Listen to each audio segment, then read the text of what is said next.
landed. Attacked. Yeah, so our theme, the military base. Attacked. Yeah, so our theme, the military base east of Tehran, is currently like huge implications against U.S.-specific regions as well. Huge implications against U.S.-specific regions as well. Qatar. Okay, Qatar closes airspace, so we have reports that Qatar has officially because of the fighting going on right now between Israel, U.S., and Iran. So Doha International Airport is shut. That is a major transit route east to west.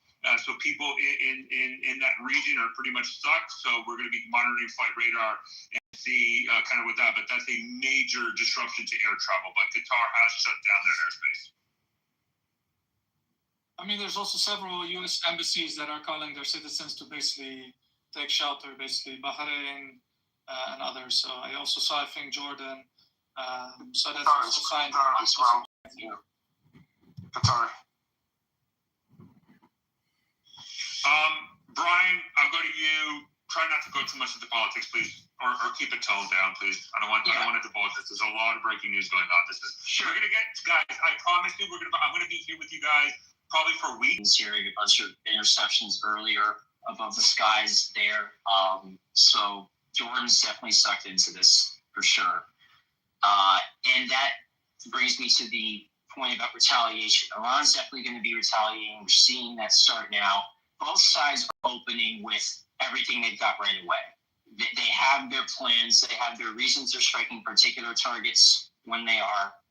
Maybe the Iranian regime is so flat-footed it's just randomly lashing out. But there's some level of planning that's going to kick in. And then I want to know what response and what our preparations are to deal with what Iran's going to throw us. Because there's going to be lots of small drones, right? It's not just going to be the big missiles that we can intercept easily. We're going to have a lot of drones coming at us.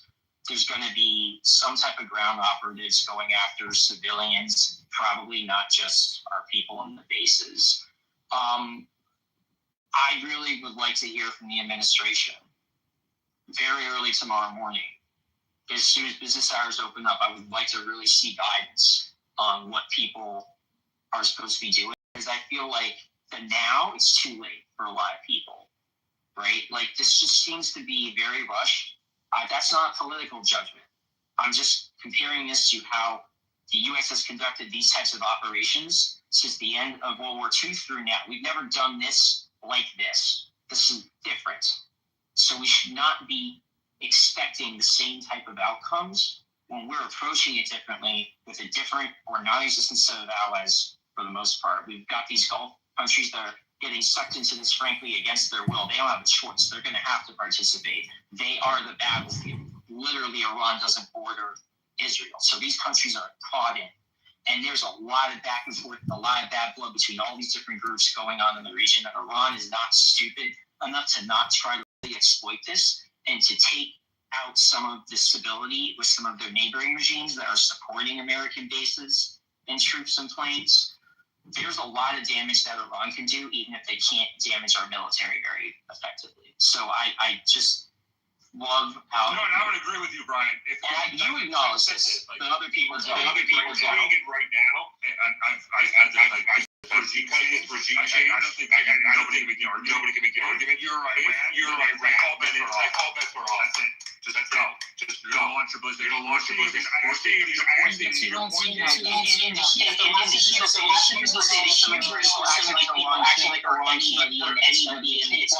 just going to lay flowers for Bibi and the Mano. Air base is being attacked and the naval base in Bahrain. And I actually have a picture from Bahrain where you can see a plume of smoke towards the general vicinity of where NASA is located, the U.S. Naval Headquarters. Sorry, Vladimir, you were jumping in trying to say there's some breaking news or something? Go ahead. Well, I mean, I was talking about what you're saying now. So basically, there's a lot of videos coming out now from Bahrain, and it seems the base was targeted there. Oh, wait. Hold on, more news. Right here. Jordanian outlets are reporting that missile fragments fell in northern Jordan. Okay. Qatar downs Iranian missile. Al Jazeera cites Qatari officials. So Qatar Air Defense of all that. So Qatar Air Defense has already downed Iranian ballistic missiles. Wouldn't that be the U.S. STAD system? What are we talking about? So the Qatari Ministry of Defense is reporting that they're using their air defense systems to intercept Iranian ballistic missiles flying against IUD air base. And it's probably joint because there's U.S. Patriots in, I'm assuming there's U.S. Patriots in Qatar and IUD with the Qataris as well. And they're doing interceptions right now. Sitrep, do you have the total Ministry of Intelligence, Ministry of Defense, Office of the Supreme Leader, Atomic Energy Organization, and Parshan Complex all hit? Do you have that full list? So actually, I did get, let me, now that you say that, I do have. I have that so far. I have, where was that? There was a full list. If you have it, please share. Yeah, I just posted it. It's on my feed, yeah. I posted it on my feed, yes. Just while you're checking this, the Telegraph has set a map of the targeted area in the west part of Iran. So Tabriz, Kangavar, Mashah, Nahavand, Lorestan, Dasfur, Isfahan, Qom, Tehran, and Karaj were the areas that were hit in multiple waves of ballistic missiles. So far, nothing has had a massive impact, mostly intercepted. Did you see that? Vladimir, do me a favor. Are you seeing Aleph? Well, not Aleph. What's his name? Sheen. Sorry, Sitrep, I don't interrupt, but the explosion in Bahrain seems significant. Yeah. The cloud is big. Yep. Oh yeah. That's why I think when the administration denied it, it's like that you evacuated that base. Like there's no reason why to be there.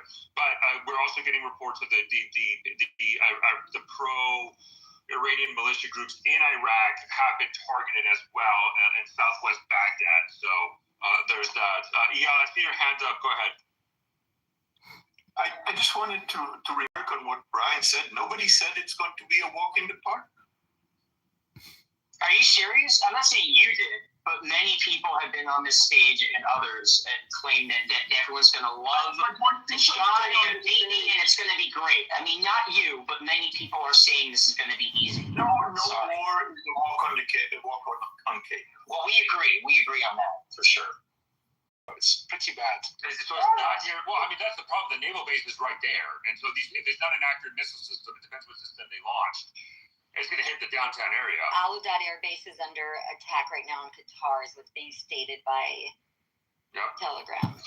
And if we hit the oil facilities, they're going to hit the Saudi oil facilities at some point. So get ready, everybody. I've said that in a space way back. I said if you're doing regime change, these are the targets, and at one point the Iranians are just going to be like, we're going to hit oil facilities. That's why they did it over the weekend, guys. Just letting you know.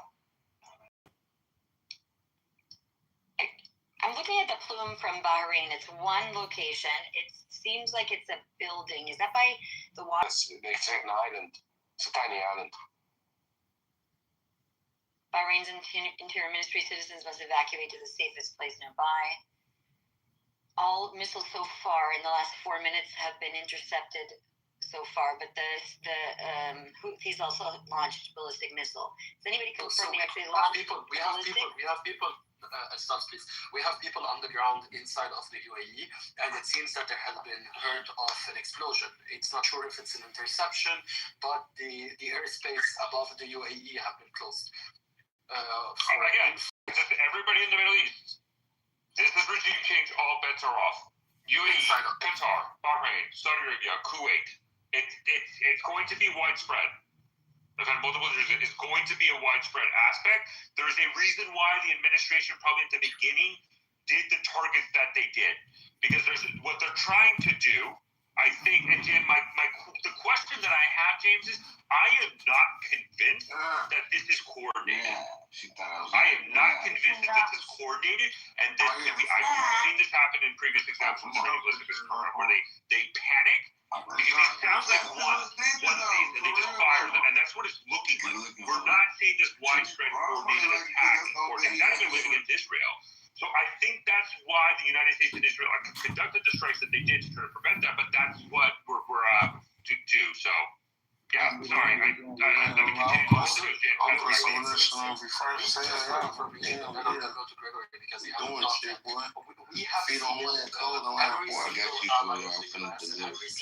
Arab country that's close to the border. We need to get hold of some of that shit. He's so fucking. I'm tired of looking like that, G. This nigga went up there with that motherfucking 12 with the one that reports of his inside of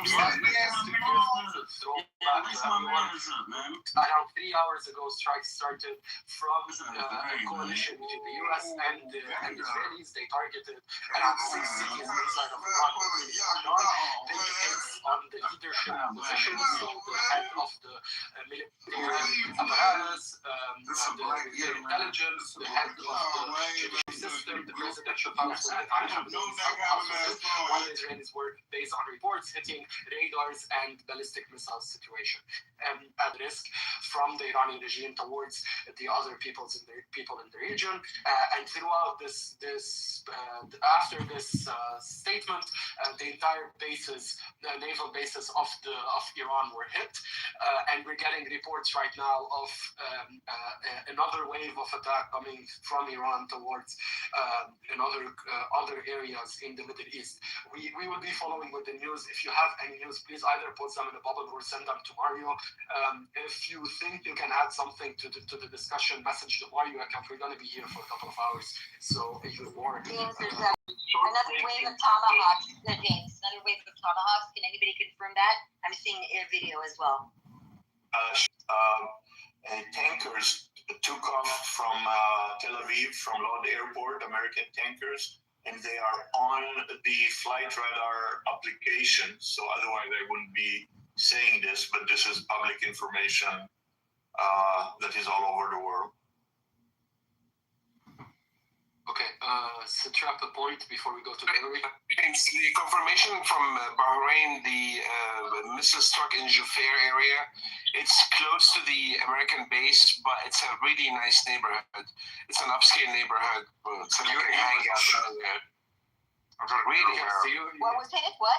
United Arab Emirates, somebody there, local, said UAE was just hit. I'm trying to get exact information, but so I was trying to see if it's Dubai, Abu Dhabi, or what. I mean, oh shit, what's that base? What's that air base? Al Udeid? No, not IUD, that's Qatar. Oh my god, I'm drawing a blank. The base in UAE. Oh, I don't remember. Al Dhafra Air Base. There's a U.S. military base there. It's called Al Dhafra. A lot of guys deployed to the Middle East have been there. There's a base there, so if UAE if that's attacked, that's where we're doing it. Oh, wait. What's going on? What is this? Okay, U.S. Navy, yeah. Okay, no, that's nothing new, so that's it, yeah. But if we're also going to report that possibly UAE is getting hit. We'll try to get more additional information on that. So this is interesting. I mean, if we're talking about pretty much every Gulf state right now, except Saudi Arabia, just got hit. What kind of reaction are the Iranians expecting from this? Set it up to you. Sorry, I was talking. That was me. I'm saying like pretty much every Gulf state just got hit. Yeah, the reason why they're doing this is because they don't. If it's regime change, there's only one way they can cause pain. Just Satrap, Kuwait have been struck. Kuwait, there is a strike, ongoing strikes on Kuwait. Okay, I'm just going to make sure, James. Are we 1,000,000% confirmed? Because I remember the 12-day war at the beginning. Everything. I mean, back when we saw the video, everything was getting hit. Is Kuwait confirmed also hit? There's alarm. There's alarm. There's no confirmation yet.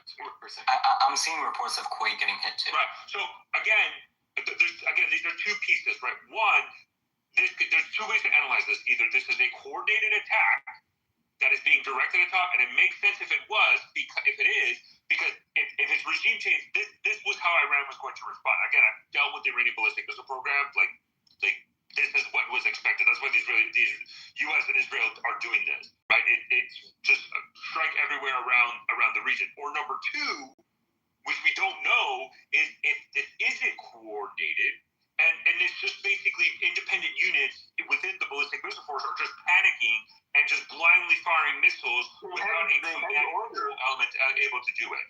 We don't know the answer to that. We don't know, but most likely they don't have communication, but they do have pre-planned orders. That's why I said at the beginning with Craig way back then. Sorry, Satrap. Reuters confirmed a huge explosion in Abu Dhabi. That's the headline. Okay. So UAE there, and I think Abu Dhabi is where Al Dhafra Air Base is located. So that's probably that's what was the focus. Yep. It's gonna be a long night. Long night, dude. It's gonna be a long week, month. Come on, it's already been long. I've been covering cards this last week and done this. Let's go. This is the reality of the ground. I mean, we're seeing U.S. embassies in Amman, Jordan, like so. Well, I'm not even going to list all the countries. Every single U.S. embassy in the region has already announced shelter-in-place orders. That's number one. We have seen that. Qatar airspace has been closed. That we got that from my sit rep. We also have. Let me see what else. I'm trying to make sure. No, there's nothing there. Kuwait has been targeted. It appears Bahrain has been targeted. Qatar, UAE. So, and now we're getting more waves of strikes inside of Iran. Yep, this is the one. They're also claiming they're targeting the Fifth Fleet, but I don't. Well, the Fifth Fleet is the naval base. The Fifth Fleet is the naval base in Bahrain. That's NAVCENT. U.S. Naval Central is the Fifth Fleet. So that naval base is the headquarters. That's why That's why when everybody was saying the evacuation of Bahrain matters because that's NAVCENT. I'm telling you right now, I'd be extremely skeptical if NAVCENT is fully manned at the moment. I don't believe it. They're also claiming that they're targeting Lincoln ship, but I don't know. It's just it's pro IOGC channels. Yeah, well, we'll have to keep an eye on that. Going to see Israeli military instructed civilians to remain in bomb shelters until further notice on Saturday amid waves of Iranian ballistic missile attacks. Quote, you must remain in a protected area until an official notice is given, the Army said, adding that air defense systems were detecting and intercepting threats. That's from Iran International.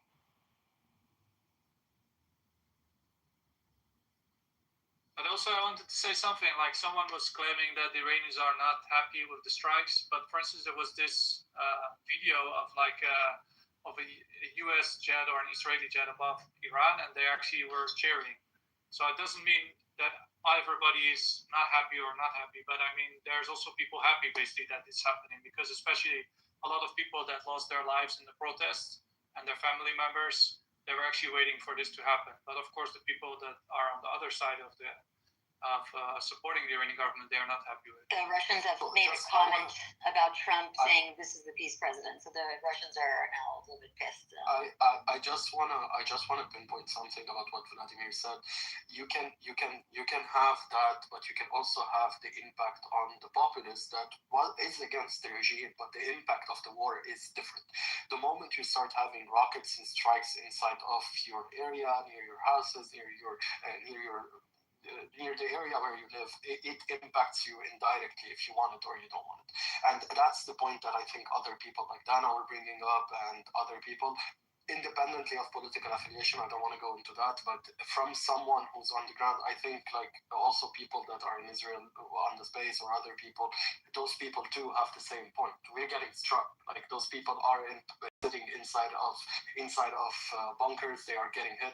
We are discussing the high military implication. Now you have people also in the UAE, in Qatar, and no one is happy with the fact that it's a war. We just need to analyze it from a higher perspective, which is the military perspective. Area on the Israeli border.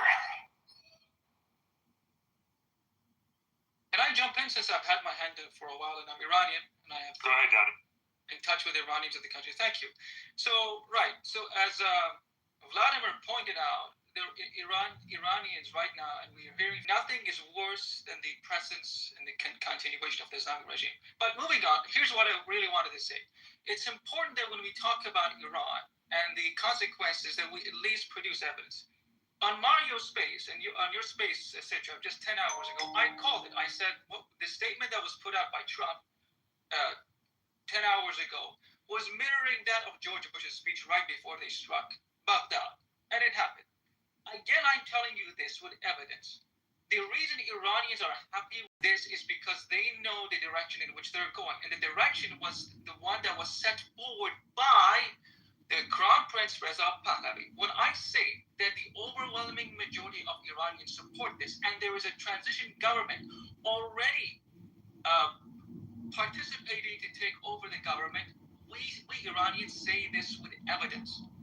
So I wanted you to keep this in mind. We're not looking at civil war, chaos this, chaos this. just like during the 12-day war, it was recorded, it was reported by the U.S. government, mainstream media, and human rights organizations that in all 31 provinces, Iranians erupted and poured out in the streets, and there was no this province turning against this province, this group wanting separation. None of that happened during the 12-day war. It did not happen in the period between the 12-day war and now, and it's not going to happen now. The path, and one more thing before I end this, Donald Trump's speech today mirrors some parts of it about the direction in which Iran will be going, mirrors the statements that is being put out by the Crown Prince Reza Pahlavi. This is not coincidence, this is coordinated. Thank you for listening. We're getting. Can I just say that nobody's in touch with Iranians inside the country? I know this for sure because there's absolutely no internet, and all of us are trying to contact people inside, and none of us have been successful. And nobody speaks for all Iranians. I don't speak for all Iranians. Nobody else speaks for Iranians, and nobody knows what most Iranians think because there's never been a proper poll. So anybody that claims that they speak on behalf of Iranians and they speak on behalf of even majority of Iranians, really you should regard that with extreme.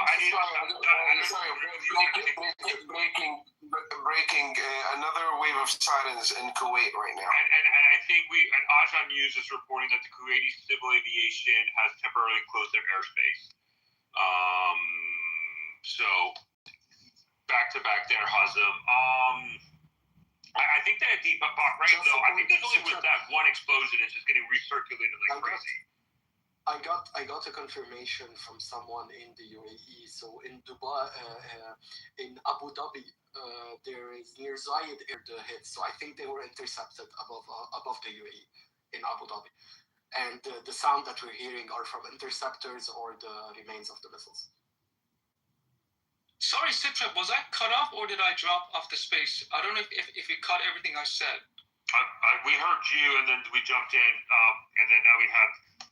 We're just sharing the news out to Donna, but I don't want to go this back and forth the regime change. We're not there yet. There's a lot of news going in. You said your point, Donna said your point, so now you corrected this. I don't want to get right now in that because there's a lot of going on inside of it. I mean, not only in Iran or Israel, just in the region as a whole, this is a major regional war right now. Suchak, are you surprised they didn't close down the airspace for these other locations in the Gulf? Do you think because people were leaving with private jets? Because I'm very surprised they had already over an hour to shut down these air bases. So I mean, again, I think people look when we're dealing with this aspect, right? And we were doing this before. People were putting a lot of emphasis on the embassies. I mean, we did see some of that in the airspace closures, and a lot of times you're not going to get those warnings. You're not, and so that's kind of the situation that we're in. And now we're seeing a lot of these countries close their airspace. So. I'm trying to see. I think the strike in Bahrain is just that one explosion. So there's one missile that went through. I think that's really for the fundamentally it. And I think it's just getting recirculated because I'm just interested to see how much it is. So yeah, that's it. We're trying to get confirmation if Kuwait airspace has been closed as well. And I know James, we're gonna have glitches on this. So, Sitrap, I want to make a quick point. Every time a city in the Gulf getting hit, you're saying that all bets are off, regime change was mentioned. I have a very different theory than this. For Iran to hit, let's say, Abu Dhabi from Bandar Abbas, they need a very short-range missile. I wonder if they have the long-range missile capabilities we think they have, or they're able to rebuild enough under all this pressure over the past 6 months. Maybe, just maybe, they do not have enough that can reach Israel, and now they need to resort to hitting American interests within short range. Sorry, Hazem, that's important. We're starting to hear reports of explosions or interceptor getting up in Riyadh in Saudi Arabia. That's big. The reports are coming through multiple sources and multiple medias. We're not saying there is an explosion in Riyadh, but we're saying that there is a probability. The Riyadh, right? You just broke in with that with the Riyadh? Yeah, Yeah, that's crazy. Yeah. Regarding these strikes directed at Israel, I remember reading an article from JINSA about how they were able to intercept half of the incoming missiles from the Islamic Republic, but with respect to the other half, they actually needed assistance from the Americans. I don't remember if it was about the Patriot missiles, but nonetheless, they needed assistance from the Americans. At this point, with this incredible military presence in proximity, I think perhaps now they're comfortable enough, the Israelis. I'm daring to speak on behalf of them. Someone can correct me. Again, this is just my guess. They feel safe enough to now, together with the United States, capacity to retaliate, and they really did not have effective capability to hit Israel even back then. They probably don't have it either now. I don't know what's the situation with Arab countries in the Persian Gulf, but with respect to Israel, I hope that they're able to completely defend themselves against the incoming strikes from the Islamic Republic. Just a small point. So we're seeing more strikes. Israel is leading strikes against in Iraq against the Iranian groups. So that's going on also currently. James, sorry, I jumped in. Go ahead. I was going to say the same thing, but also add to that the Houthis have announced that they will join the war, like officially. Yeah. We did see I'm that. seeing another I know, Gregory, you've been waving your hand up. missile site up in smoke. So there's another Tabriz missile site up in smoke. There's images and video. I'll retweet that right now. And there is, what is this? So somebody posted a video allegedly of Israeli Navy submerging and moving pretty fast. This OSINT account. I don't know if I would be. Yeah. I'd be very skeptical of that simply because the internet has been cut and it's hard. No, out of Israel. There's video. Out of Israel. Okay. Yeah. The IDF is confirming that all incoming missiles are coming from Iran territory.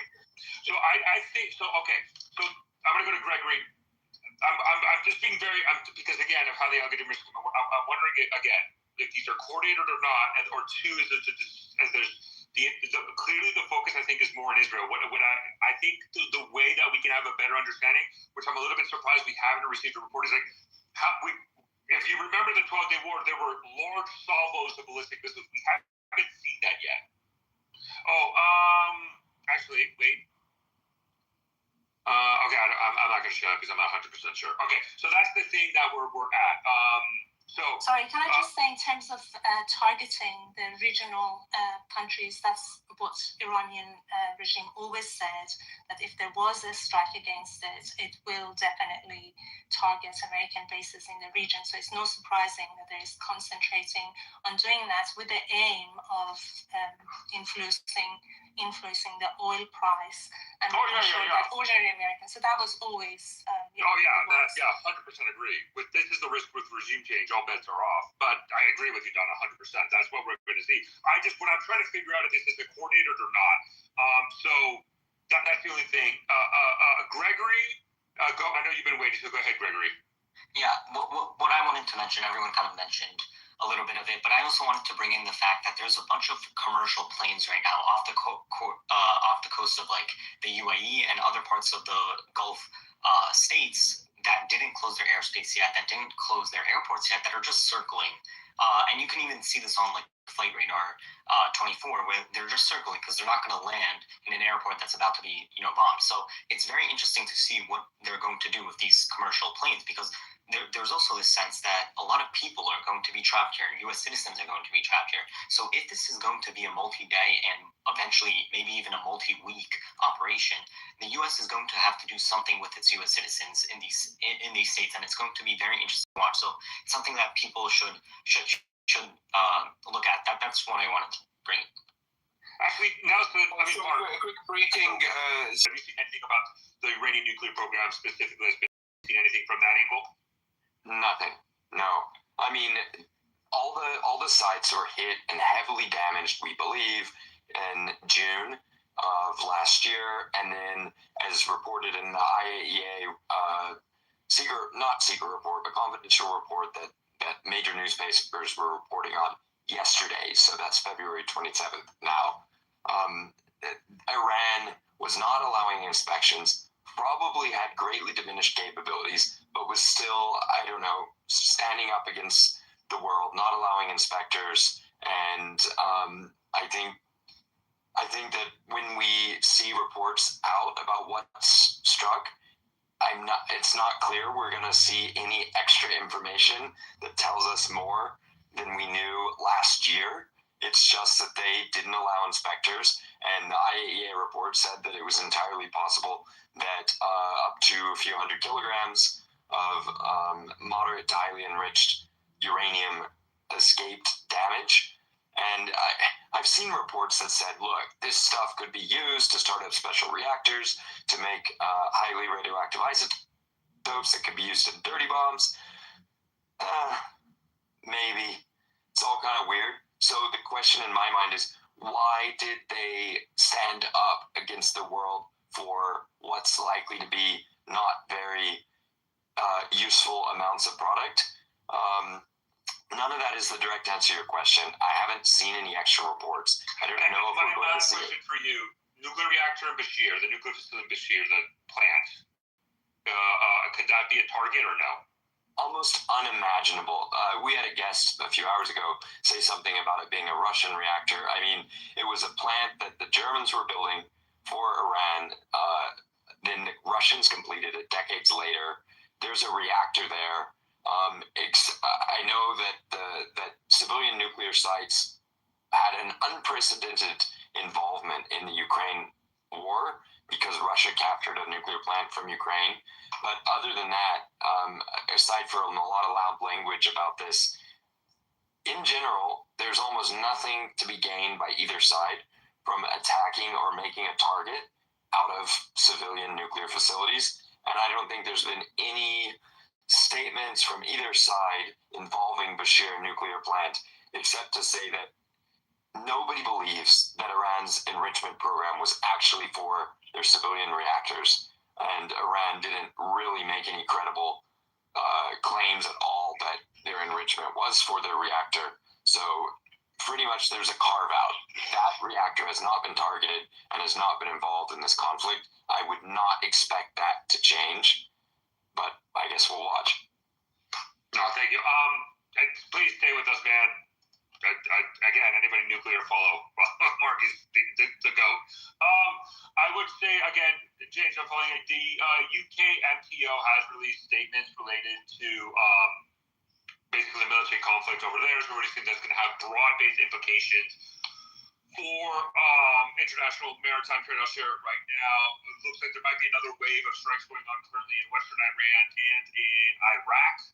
It's going to be hard at this moment to determine which one is Israel and which one is the U.S. So at this point, I think for these argument's sake, I know there was kind of the plan of the initial wave. That, plans change as the conflict continues. But I think for this, we're just going to have to call it a combined strike by both the U.S. and Israel. So we're seeing that in Iraq and in Iran.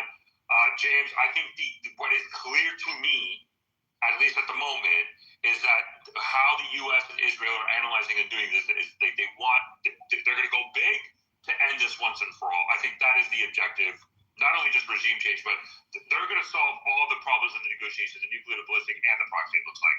Yeah, it's the final one. If we want to put a word on it, it would have been better than the name maybe that was given, but the final one. So that's the last time. You either get to a place where you agree on something or you're done. Is it the right strategy? Is this what should happen? Will this lead to the successful objective that wants to be achieved? That's a different question. Right now, what we're seeing is destruction all over the Middle East from both sides, and this seems to be non-ending for the next couple of weeks, I assume, if not more. What's your opinion on that, Sandra? Okay. Talking about, we're getting information. Just a second, we got information. Breaking news, information about this explosions in Qatar, capital, in Doha, capital of Qatar. So that just popped up. What just happened? Do you have any images or video? Sorry about that, because I I glitched there, but I was about to say it's supposed to get started. But I think we're also getting. Hold on, where was that quote? The Qatari one. It's kind of interesting. Literally, we got this back to back. The Qatari Ministry of Defense, we will confirm that the security situation is stable and under complete control. And then shortly after that, were explosions in Qatar's capital, Doha.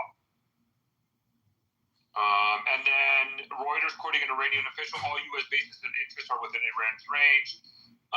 And then Iran targeted all U.S. bases and interests in the region. Tasnim. So Tasnim is the Iranian state media. So it does look like this is broad. The question that I have, again, this is initial, right? But compare the amount of strikes that the U.S. and Israel did at the beginning wave and look at this retaliation case from Iran. I mean, the one in Bahrain does not look like it was extensive retaliation. And we're talking about onesies or twosies right now. Not that large retaliation. Again, maybe it could be that they're trying to gather the forces to do it. Maybe some of the strikes was happening was somewhat successful. But yeah, I see your hand up. Are you hearing anything in Israel? How many missiles were actually launched from Iran against Israel, like an actual number? I don't have the actual number, but I do have breaking news, which is IDF have allowed to publish that it has started to call on reserve 70,000 people. So my guess this is to deter Hezbollah from taking any action. By the way, have you guys had confirmation the U.S. is using Pakistani airspace along with its air bases? So did it right on this? I have it here. It says. I think this is leveraging Israel, Iraq, Iran, like through Israel, through Syria, through Iraq to Iran, and then through the maritime routes. I wouldn't necessarily look at this from the Pakistani perspective. Another hit in Bahrain. Just a second. Another hit in Bahrain.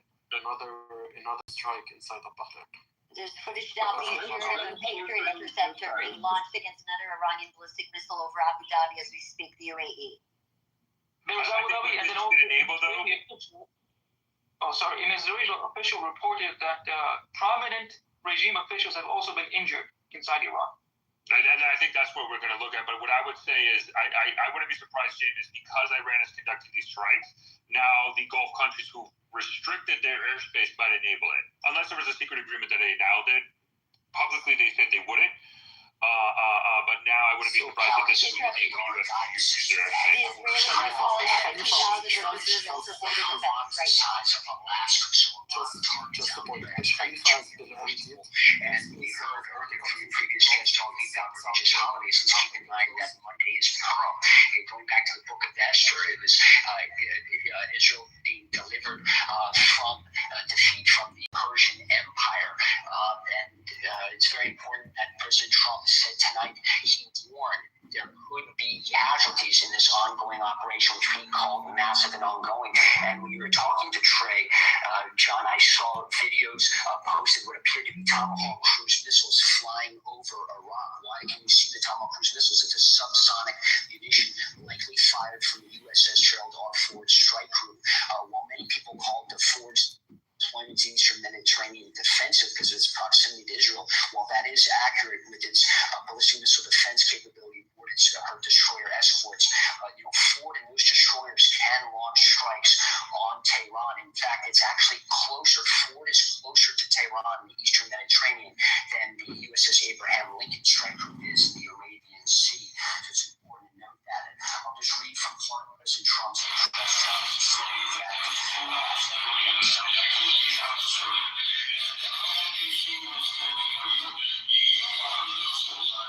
launched the monstrous October 7th attacks on Israel, slaughtering more than 1,000 innocent people, including 46 Americans, while taking 12 of our citizens hostage. It was brutal, something like the world has never seen before. Iran is the world's #1 state sponsor of terror and just recently killed tens of thousands of its own citizens on the street as they protested. It has always been the policy of the United States, in particular, my administration, that this terrorist regime can never have a nuclear weapon. I'll say it again, they can never have a nuclear weapon. That is why in Operation Midnight Hammer last June, we obliterated the regime's nuclear program at Fordow, Natanz, and Isfahan. After that attack, we warned them. And John, President Trump went on to say we are going to destroy Iran's missiles and raise their missile industry to the ground. It will be totally obliterated. We're going to annihilate their navy. It's notable. Our next guest is Republican Rick Heidner, running for governor in Illinois. He has created many businesses in Illinois, including J.J. Pepper's military's inventory that can drop those massive 30,000-pound bunker-busting bombs. Until we receive confirmation from the U.S. military, perhaps the president himself, does not appear that those were used this time, at least in this initial phase. In fact, no B-1 and B-52 bombers, which don't carry the bunker busters, but can deliver cruise missiles. We see no evidence that B-1 B-52 bombers were deployed in the region. We did see those fifth-generation F-22 stealth fighter jets arrive in Israel. We have seen Tomahawk cruise missiles flying across Iraq, which would most likely be launched from the Mediterranean into targets into Tehran. That appears to be the case, Sean. And let's recall why we are at this moment. President Trump appears to take that message to South Florida is a month now. Coming from a trip to Texas earlier yesterday, which says that he's not hearing talks went down a few days ago. His negotiating team, Steve Witkoff and son-in-law Jared Kushner, were in Geneva, indirect talks, some likely face-to-face with the Iranians. The talks went nowhere. You heard some positives from Steve Witkoff, but officials say most of the U.S. team did not feel that they got what they wanted out of these talks, and that's why we heard from President Trump earlier today, to our own Peter Doocy, when Doocy asked him about the potential for strikes. He says, I don't want to use the military, but sometimes you have to, words to that effect. And when a reporter asked him earlier, having made a decision to strike, was notable. President Trump's answer, he said, if I tell you that, it'll be the scoop of the century. He didn't say he hadn't made up his mind. He didn't say he was still contemplating. He said it made it sound like he had already made up his mind to strike, and clearly that appears to be the case. And just to put a fine point on it, how rare it is for the U.S. military major combat operations, which President Trump says are going to be massive and ongoing, to launch these during the day, during the holy month of Ramadan. And again, we also have the Jewish holiday of Purim coming up on Monday, which is a celebration of defeating ancient Persia, which of course is modern-day Iran. But President Trump saying that this will be a massive and ongoing operation, and also a warning to American citizens, John. This was very notable in his address. The Americans might take casualties during this operations. It's fascinating, and it's going to be fascinating to learn why they decided to start these attacks when they did. Interesting to know whether they had some inside information about the movements of the Ayatollah. Who knows? But this is a major turning point in history, and our viewers are watching it unfold with us live. Thanks very much, Lucas Tomlinson, reporting live. Our Jennifer Griffin has been working her sources in Washington, and she has some new information for us. Jennifer. John, I've just received a list of some of the early targets that have been attacked inside Iran. Let me read to you from that. There have been attacks on the Iranian parliament, the National Supreme Council, the Ministry of Intelligence, the Iranian Atomic Energy Agency, and also cyber attacks on news agencies such as IRNA. So this is very significant because it's not just the residence of the Ayatollah Khamenei that was struck and his offices, a complex of offices, which we've seen videos online with Iranians cheering as that complex was hit. But what is very significant is listening to President Trump as he outlines the justification for why the U.S. is involved in these strikes, what you could call a war against Iran. And it goes all the way back to 1979 when 66 Americans were taken hostage in the U.S. Embassy when students there stormed the embassy and held them for a year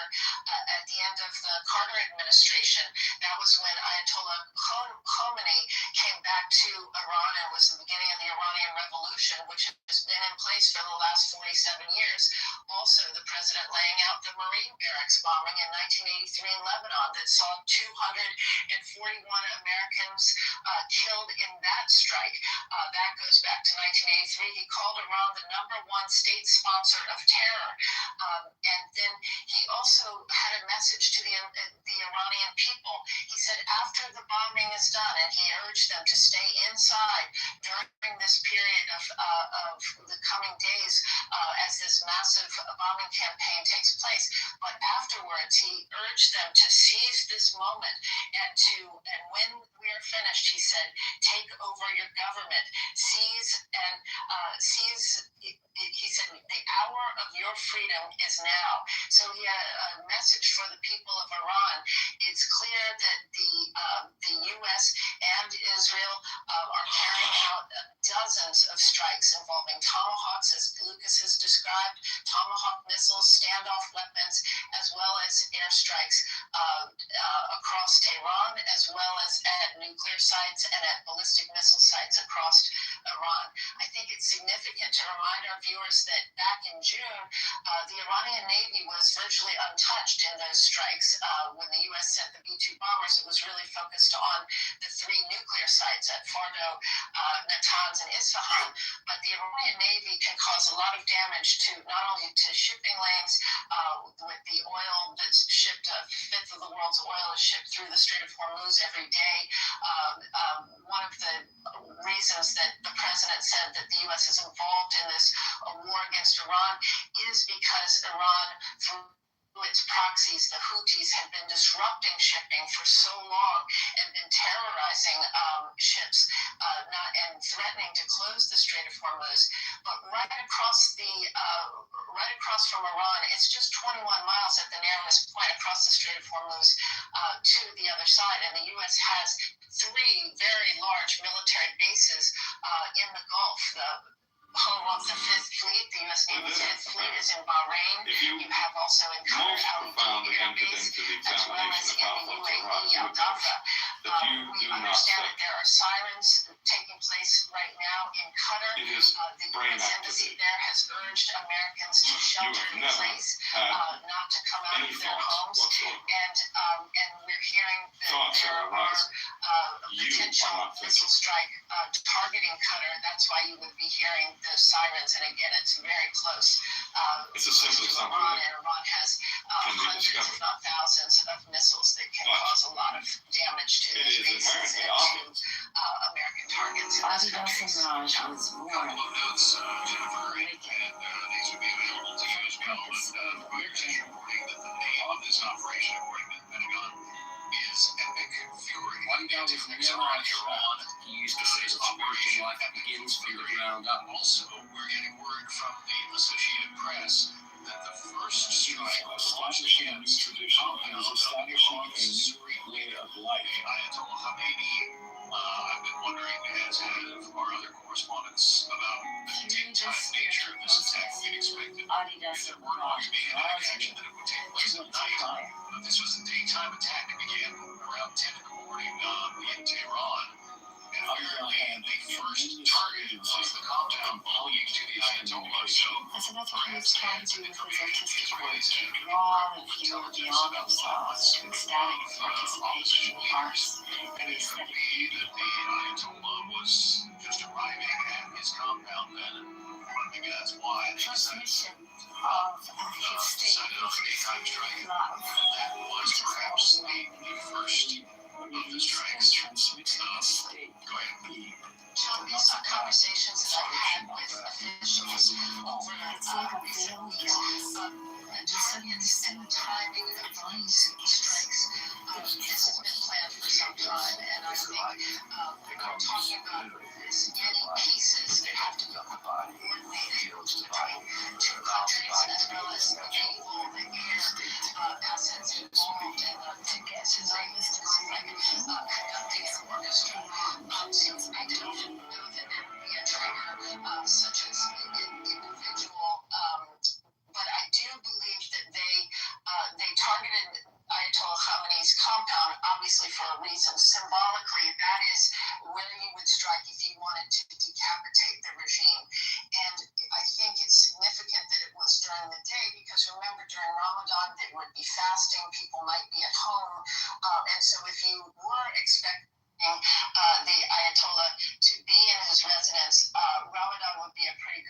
to expect that he would be home fasting.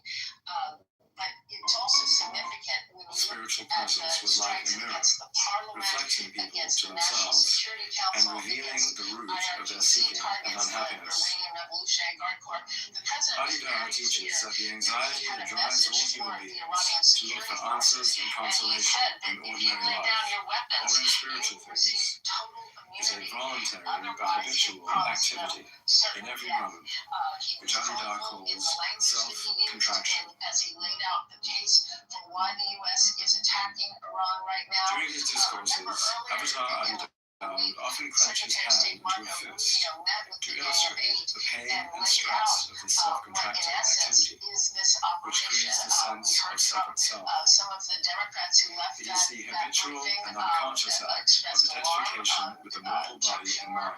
The majority leader came out and spoke to the cameras. We did not hear from some of the Republican leadership after that briefing, but it was clear that the administration was going through what is required in terms of alerting Congress, and that meeting between Secretary of State Rubio and the Gang of Eight really served that purpose. We expected to hear more from the president during the State of the Union, outlining to the American people why the U.S. might find itself in a war with Iran and strike Iran, but he really had just a few lines in the State of the Union talking about Iran and its nuclear weapon and saying that it would not get a nuclear weapon on his watch.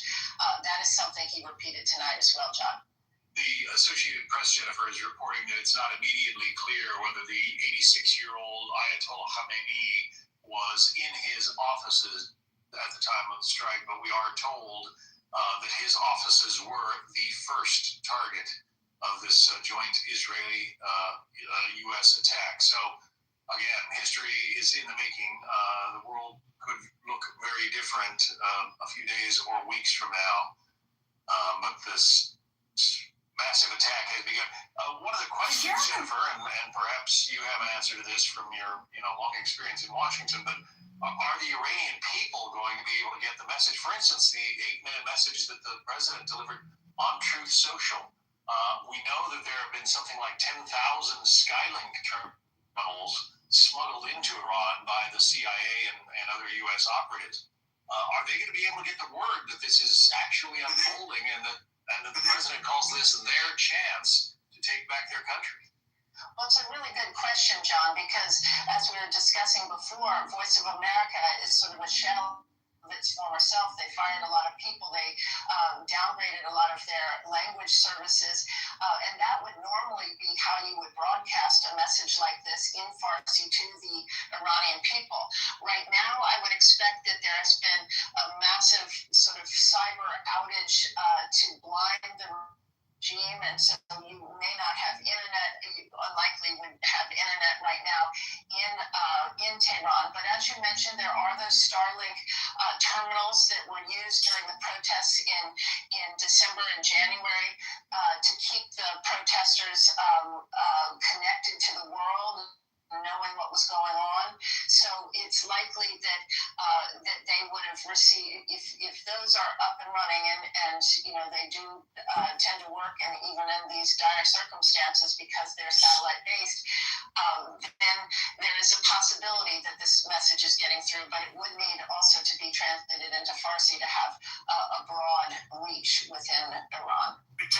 All right, Jennifer Griffin. Jennifer, thank you. We're getting reports that, according to the Associated Press, the Houthis, who are obviously a proxy of the Iranians, the Houthi rebels are saying that they are going to resume attacks on shipping in the Red Sea corridor. Whether that's bluff or whether it's actual fact is yet to be determined, but one can imagine that all of the firepower of the United States and the Israelis available there in that region, the Houthis are going to pay a high price if they begin trying to attack shipping in the Red Sea once again. Let's check in once again with, is it our Lucas Tomlinson that we're going to, Control Room? All right, Lucas Tomlinson has some updated information for us. And again, you're watching history unfold U.S. as the United States and the Israelis try to take out well, not only the Iranian military, but essentially the Iranian government as well. Lucas. John, I just want to pick up where you left off with the Houthis now vowing to launch strikes against Israel and shut down Red Sea shipping. Recall early President Trump's return to the White House, he launched Operation Rough Rider. The USS Harriet Truman strike group bombed the Houthis for 50 days, and there was no regime change. The Houthis are still there. It caused massive damage. Clearly, we've recent days heard about 2 American F-16 pilots who narrowly missed getting shot down from surface air missiles from the Houthis. Just talking about some of this, the warning of what our forces are up against when it comes to not just the Houthis, but of course in Iran. You and Jennifer mentioned the Ayatollah Khamenei. It's notable, John. He has been in power since 1989. He's allowed and doing a quick device. The Iranian parliament. Oh, really? Really? Officer, Kitover Congressman, Institution. John, thank you very much for your insight. Thanks.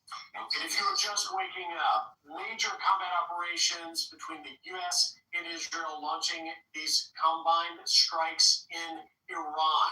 We have sirens ringing across Israel from Jerusalem to Tel Aviv. Joining us on the phone is Darren Gaub, Lieutenant Colonel of the U.S. Army and co-founder of Restore Liberty. And Colonel, what do you make of what we have learned so far of these joint strikes? Yeah, Andrew, so far over the last 3 hours or so that I've been with you, I've been seeing very few surprises when it comes from a U.S. personnel in the region. Even so, and I do not reduce, degrade, and potentially try to completely destroy any air defense and become air dominant. And that's not only their ability to defend their nation, but their ability to launch systems, missiles, and other things. Not making this, not for now. We're doing this for. That seems to be working apace. I'm also not surprised by the attack directly on Iranian leadership by Israel because you can see that protect all of our heroes in harm's way. We're helping them identify where they are, and so they're keeping that on an internal look with Israel itself. So again, very few surprises so far. All of the police. People are probably going to wake up to and be surprised by the most is the fact that we did do this during the daytime. But this is a case of what I think. There may be some conditions out there that are critical that is starting to. But in the end, when you change your patterns, you make things better for the military in the first place. So most have been used to us attacking. Take over your government. It will be asleep, a fairly typical tactic. But to change that pattern up to attack during the daytime gives a level of surprise that I can guarantee the Iranians. Now you have a president who is giving you. Especially during Ramadan, that can be very effective as well. So we've got a few days to see how this goes. I'm watching very closely to see how the Iranians respond, whether or not they maintain the momentum they began with, because the real change in Iran belongs to them. And on the American side, go back to what strategic planners like myself did all the time. U.S. personnel in the region. Answer the question or deal with the phrase that says begin with the end in mind. So know what the end is that you're trying to get to and how you're going to get there the best you can. Because we're very good at military operations, but we've always been challenged over the years about what happens afterwards. And we don't want to create a condition where it's worse now than it was before. I don't see that happening, but that is a significant challenge that I think it's going to take a while to develop it and for us to be able to understand. And that's a great point that you raised, Colonel Gaub, because for those of us that can recall the invasion of Iraq in 2000. Not for now. We're doing this for the future. And it is a noble mission. Tell me how this ends. That, of course, is the biggest question this morning as we wake up to see these major all of our heroes in harm's way. Telling folks that these airstrikes will last not hours, but days. And you have been involved in combat planning and strikes such as this. Talk to me a little bit about what you make of our positioning of course, the Abraham Lincoln in the Arabian Sea and the USS in the Eastern Mediterranean. Lewis Thompson was talking a little bit about the proximity of the third in the Mediterranean being closer to Tehran. And we thought that was perhaps to be a shield, if you will, for Israel, to use our capabilities, the Aegis technology to protect Israel from strikes, such as the ones that Iran has begun launching at not only Israel, but also multiple countries, the U.S. Fifth Fleet headquarters in Bahrain. Talk to me about the positioning of this and what you believe may be the plan behind what will be days of strikes.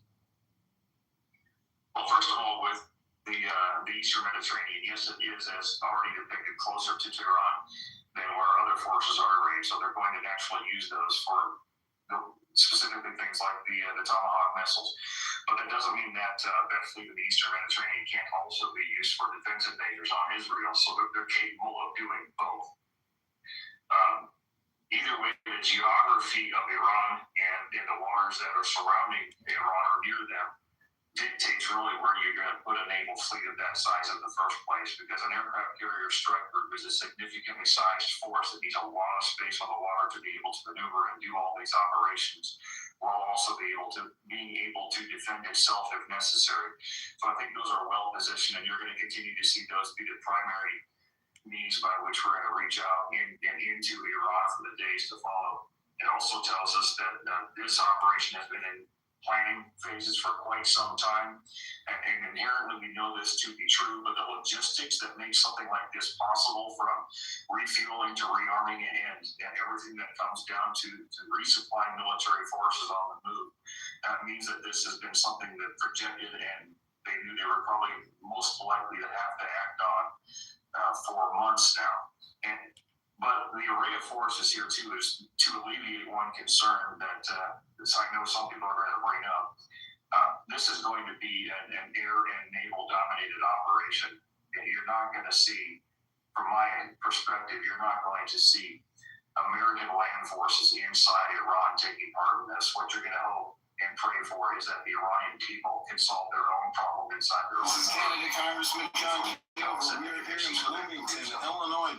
And Colonel, in the minute or so I've got left, talk to me about the targets. Obviously, U.S. personnel in the region. Even so, and I do not make this statement lightly, it is not to protect all of our Isfahan and Natanz, but it appears the early targets were also in the capital in Tehran. We're learning that they attacked the Iranian parliament, the National Supreme Council, the Ministry of Intelligence, the Iranian Atomic Agency, as well as the IRNA, the news service there. What do you make of the targeting? So far, not surprised, and the reason why that is you're going to make sure that you take out command and control first, because when you've got fully linked militaries in nations like Iran that need a lot of overhead leadership, if you take out that leadership, most of them are not going to know what to do or how to respond. And so command and control comes down to not only the systems, radars, cyber, all of that, it's the people that can direct people to direct their military to take action in some form or other. If you take out both of those, by and large, you've removed Iran's capabilities to respond. And that's a positive thing. That's exactly what I would expect to have happen. And as a result of that, then we can expand beyond into ballistic missiles, or anything on the nuclear side as well, and continue to degrade all of that to the point where the Iranian people are actually free to do what they have to do. Colonel Darren Gobb, thank you for your insight. Thanks, Rick. This is a Fox News. The monstrous October 7th attacks on Israel, slaughtering more than 1,000 innocent people, including 46 Americans, while taking 12 of our citizens hostage. It was brutal, something like the world has never seen before. Iran is the world's #1 state sponsor of terror, and just recently killed tens of thousands of its own citizens on the street as they protested. It has always been the policy of the United States, in particular, my administration, that this terrorist regime can never have a nuclear weapon. I'll say it again, they can never have a nuclear weapon. That is why in Operation Midnight Hammer last June, we obliterated the regime's nuclear program at Fordow, Natanz, and Isfahan. After that attack, we warned them. This is a Fox News Alert. I'm Griff Jenkins live in New York. As you heard the president there a short time ago announcing the U.S. and Israel launching an attack against Iran, with the first appearance strike happening near the offices of Supreme Leader Ayatollah Khamenei. It's not immediately clear if the 86-year-old Khamenei was in his offices at the time of the strike. President Trump adding that the strikes began, telling the people of Iran that the moment for freedom is now. The United States military began major combat operations in Iran. Our objective is to defend the American people by eliminating imminent threats from the Iranian regime, a vicious group of very hard, terrible people. Its menacing activities directly endanger the United States, our troops, our bases overseas, and our allies throughout the world. For 47 years, the Iranian regime has chanted death to America and waged an unending campaign of bloodshed and mass murder, targeting the United States, our troops, and the innocent people in many, many countries. Among the regime's very first acts was to back a violent takeover of the U.S. Embassy in Tehran, holding dozens of American hostages for 444 days. And at this hour, Iran retaliating, targeting several U.S. bases around the Middle East, including in Bahrain, the UAE, Saudi Arabia, and Qatar. Air sirens also sounding in Israel overnight. Let's bring in Fox News Chief Senior Foreign Correspondent Trey Yingst. Good morning, Trey. What can you tell us? Yeah, Griff, we are following the latest information from the Middle East. Israel remains under Iranian ballistic missile attack at this hour. Alerts are coming in across the country. Earlier, sirens were sounding here in Tel Aviv. And we understand, according to the military, most of this incoming fire was intercepted by Israel's air defense systems. The Americans and the Israelis are still striking Iran in a campaign that is expected to last for several days, targeting not just ballistic missile launching positions or command and control centers, but reports indicate government buildings and significant government infrastructure belonging to the Iranian regime. One person on our team just got out of a briefing with the Israeli military. I'm going to give you the latest information as we're getting it in just now, Griff. The Israelis plan to call up 70,000 reservists over the next several days, understanding that this conflict with Iran is expected to last for many days. Many of these reservists will be manning air defense systems as this incoming ballistic missile fire is expected to continue from Iran and could expand to regional proxies like Hezbollah in southern Lebanon or the Houthis in Yemen. According to a military official here in Israel, dozens of strikes were carried out this morning alone. Forces are now deployed across Israel to man those air defense systems, and coordination and cooperation, according to this military official, is something that's never been seen before, operating at the highest level with American counterparts. Reports are coming in from wire services that many IRGC commanders and political officials were targeted in these strikes. Again, these are initial reports, but it gives you an indication that this is not a limited operation going after the Iranians. This is certainly one of the larger options that the Americans and the Israelis had to go after the Iranian regime.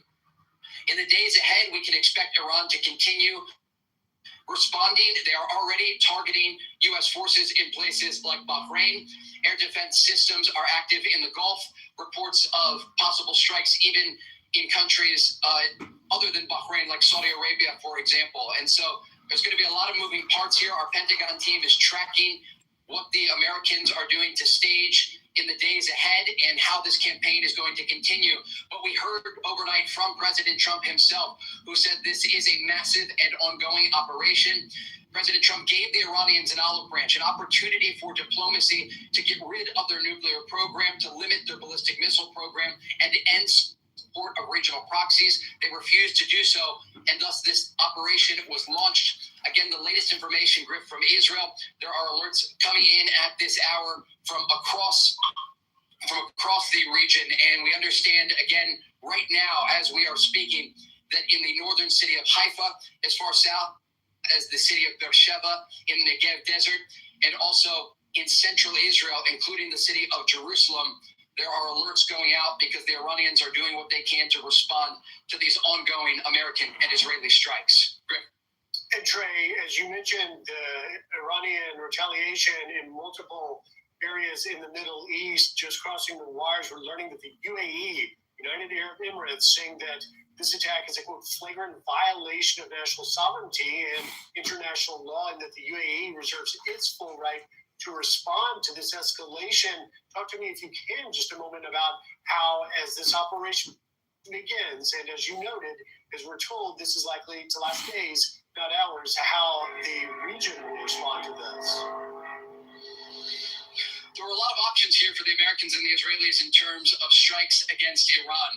And while we work to confirm exactly who in Iran was targeted amid many reports that are circulating and what buildings were targeted, we are looking at the regional implications of this. And the fact that the Iranians are responding against regional countries means that there could be response from countries like the United Arab Emirates.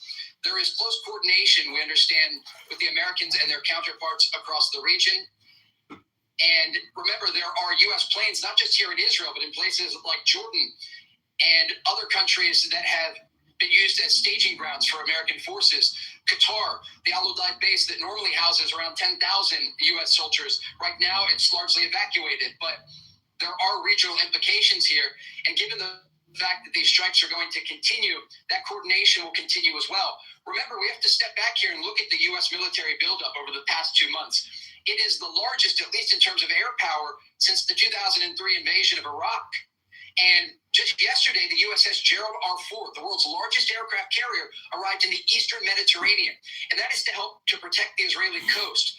But also, you have planes there that can run operations if needed. You also have the USS Abraham Lincoln Carrier Strike Group in the Arabian Sea.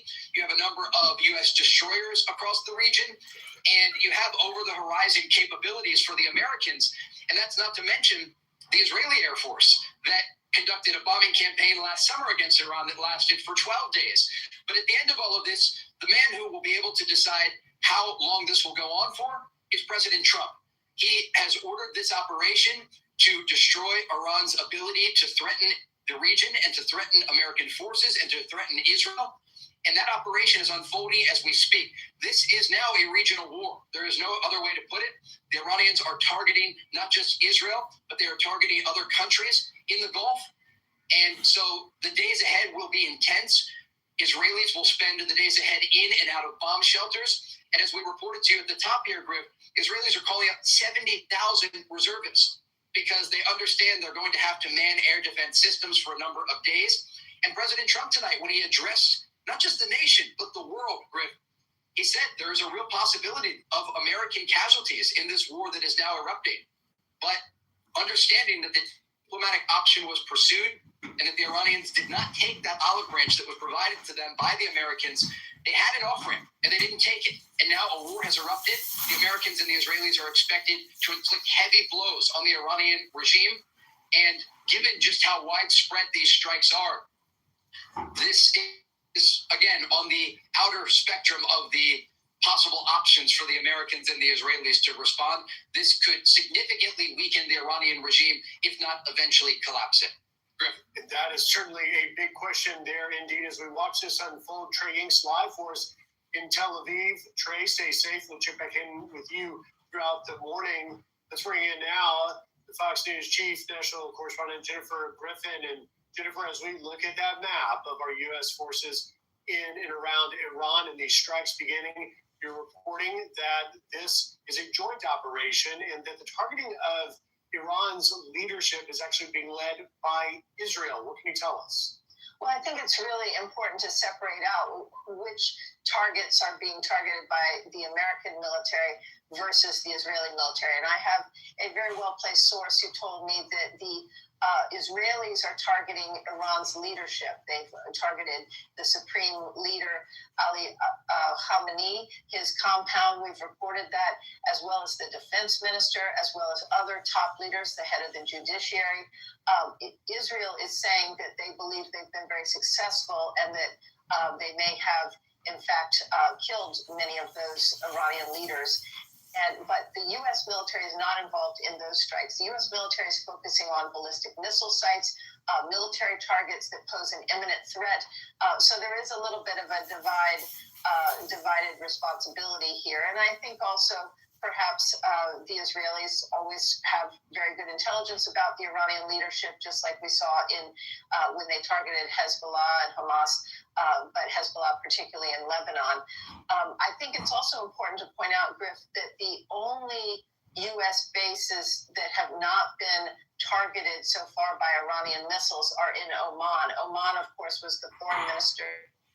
Its foreign minister was trying to mediate a nuclear deal. He even flew to Washington after mediating in Geneva to try and appeal to Vice President J.D. Vance, suggesting that to give negotiations more time and to try and stop this attack, which, as Trey pointed out, is really turning into a regional conflict at this point, given the number of targets. I can also report that there were no casualties. We heard that there was a missile that landed, and we saw some video of a missile landing near the U.S. Navy's 5th Fleet headquarters in Bahrain. But I'm told there were no casualties, and in fact, that base is largely empty at this point. The target that was struck was an empty warehouse.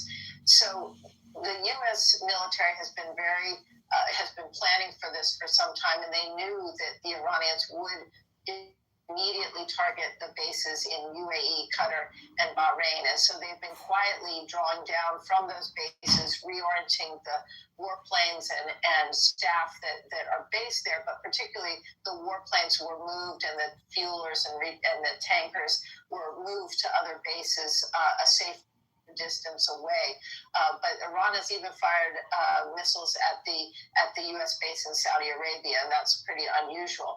Once Iran has fired those missiles at the U.S. allies in the region, then my understanding from talking to experts and military planners is that, and to diplomats, is that those countries then will consider themselves under attack, and in defense of their own population, they then will allow the U.S. to use their air bases, their airspace, and so that is something we expected to happen. But the Iranians are sort of playing into U.S. hands by targeting bases in Saudi, in Jordan, in other areas. Griff?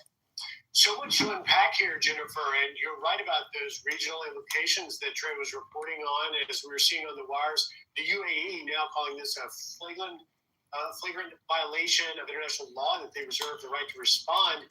But I want to ask you, you talked about Oman's foreign minister, Badr al-Busadi, who did an interview with CBS saying that the Iranians are now willing to go to zero enrichment, but it didn't seem to be enough. President Trump, in his announcement, talking about how he seeks peace, but he will not allow Iran to have a nuclear weapon. We expect President Trump to address the nation later, but in that message we got overnight, Jennifer, do you believe that the president laid out really the question that Americans are waking up to today, which is, why have we done this now? Well, I think the president laid out very clearly in his initial Truth Social post the history of the relationship between Iran, the United States, and Israel since 1979. And he called Iran the world's #1 state sponsor of terrorism. And he's right. If you go back to 1979, in November of 1979, the Iranians took 66 Americans hostage for more than 444 days at the U.S. Embassy in Tehran at the start of the Iranian Revolution. And then in 1983, they killed more than 261 U.S. Marines and Navy officers in the Marine barracks bombing in Beirut. That was one of the largest terror attacks before 9/11. Then you can go on and on in terms of the IEDs and the EFPs, the explosively formed penetrators that maimed and wounded and killed American soldiers in Iraq. Those were Iranian weapons that were used by their proxies. So the president was very clear that before this operation started a few hours ago, there was some speculation as to what the menu of options the president would choose from when presented by CENTCOM Commander Admiral Brad Cooper, who was at the White House just 2 days ago.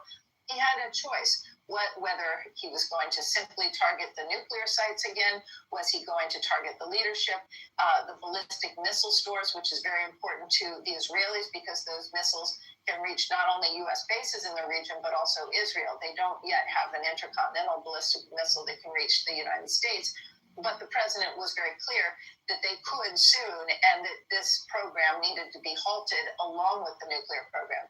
In his Truth Social post, it was clear that he was in favor of regime change, calling on the Iranian people after the bombing ends, which, as we've reported, is not going to be hours, but is going to be days, that he called on them to rise up and basically take back and seize their government and throw off the mantle of this oppressive leadership that has basically controlled with an iron fist the regime since 1979.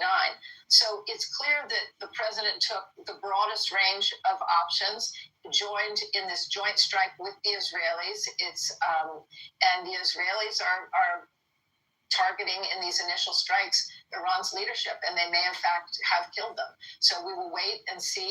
We expect to hear from the president, as you mentioned, later this morning, and we'll get some battle damage assessment from U.S. Central Command as well as from the IDF. Deputy, can you pause it for a second? Report on one other target that we've learned, two other that we've learned about in the recent hours. It appears that an Iranian naval headquarters down in Bandar Abbas and on Park Island, those were among the targets. And we have been mentioning how important it was for the U.S. military to target Iran's Navy from the get-go. That's something that did not happen last June. And that Navy is... Marvin, did you see that Iran attacked Saudi Arabia? Shipping they attacked Riyadh. Which is just 21 miles wide at its narrowest point. And those Navy vessels can also, the fast boats that Lucas Tomlinson was describing, that swarm U.S. vessels in the region and untold, damage to potential damage to the ships. The countries they've attacked so far: Israel, Bahrain, UAE, Qatar, Kuwait, Saudi Arabia, and Jordan. Northern Arabian Sea. We also understand that there have been some explosions in eastern Iran near the Pakistani border. It's very significant because we've heard the president talk about the alliance now with Pakistan, and Pakistan certainly would have bases there that the U.S. might find useful for any sort of airstrikes in eastern Iran. Chief National Security Correspondent Jennifer Griffin. Jennifer, great reporting. Thank you for that. We'll check back in with you throughout the morning. Joining us now, retired Navy SEAL Mike Sorelli. Good morning, Mike. As the nation wakes up to a major combat operation with strikes across Iran happening in a joint U.S.-Israeli operation, what are your thoughts?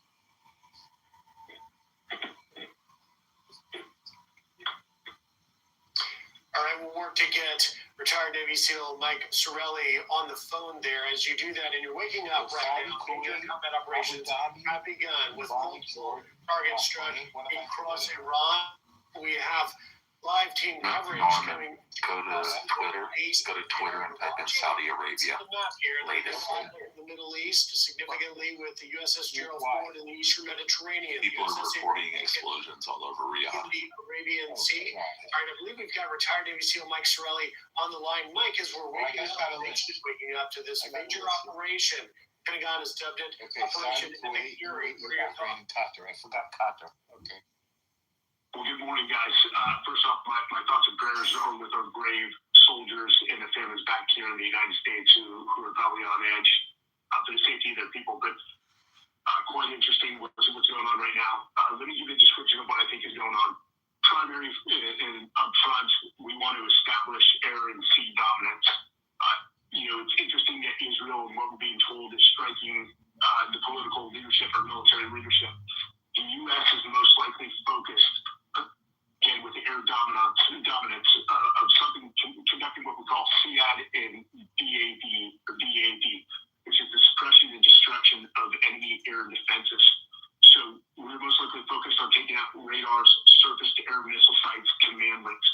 basically want to blind them. We want to deafen them. And this is opening up the corridors for future strikes. So the counter missile campaign is going to be a focus. We're going to be hunting their launchers, their depots, and their production and support nodes. Naturally, as per President Trump's address, the nuclear sites are a focus, but you want to focus on anything that can be a direct threat to our bombers or fighters as they come in. If you look at this as a phase, we're opening the airspace and we're probably blunting Iran's missile capability. But what a huge concern here is the suppression of Iran's missile capability.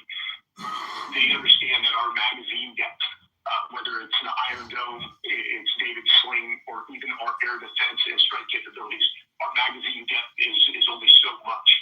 So we've got to keep an eye. They're going to most likely hit us with their cheaper drones to erode at our magazine depth over the next few days. That's ultimately their goal, so that ballistic or cruise missiles can make it into Israel or strike our sea power, both in the Gulf and in the Med. Mike, you really hit on something I think is very significant and something that I think we're going to hear a lot about, and that is the Diad likely initial operation. That's the suppression and destruction of enemy air defenses. Talk to me a little bit about how those F-22 Raptors working in tandem with our elite F-35 jets likely played a role in getting in, mapping those air defenses of Iran, targeting them, and ultimately trying to disable them and take them out. Great question. So for the audience, a good way of thinking about this is the suppression of enemy air defense is the intent is to blind them and pin them down. You jam radars, you force the SAM crews to shut down, you disrupt their command lanes and keep defenses from effectively engaging our forces or striking Israel. The DEAD is the destruction. That's when we kill the system. You destroy the radars, their launcher vehicles, their command posts, and supporting power and communications so the threats stay down. That is what they got the goal in this initial phase. Now, you mentioned the F-22 or the F-22s and F-35s. The F-22s are one of the most advanced, as well as the F-35, advanced fighter systems in the world. One of the, beyond air-to-air combat, one of the primary roles of the F-22 is, I think it is, its job is to paint a yellow brick road for the fighters and the bombers coming behind them in order to strike military or political targets. So the F-22 from far or long-range distances can not only disrupt, also destroy their surface-to-air capabilities. And that's what we want to focus on in the next few hours. If we can completely shut down their ability to confront or combat our fighters and bombers, then we've paved that yellow brick road for what will be a sustained campaign until hopefully, according to the president's message to the people of Iran, they rise up.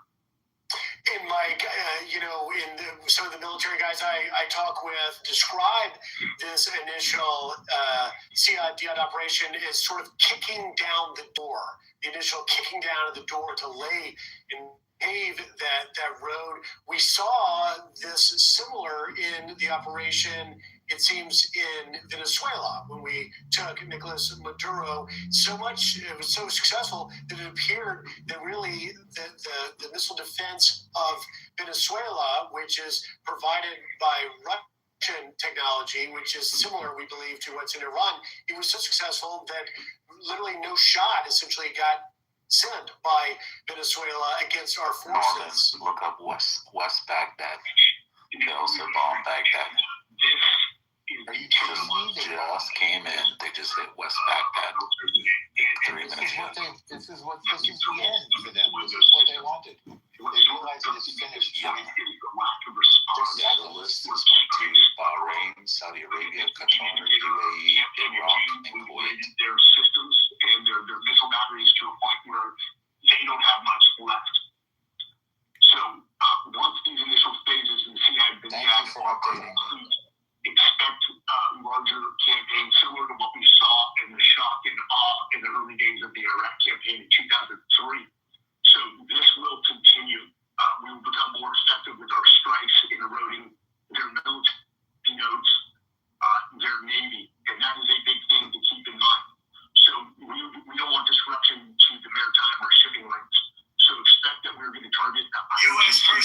the region. It is not for protect all of our Navy has a large mining capability. So that is going to be a key objective in the early days is to erode their Navy. This is not about the U.S. economy. This is not about the U.S.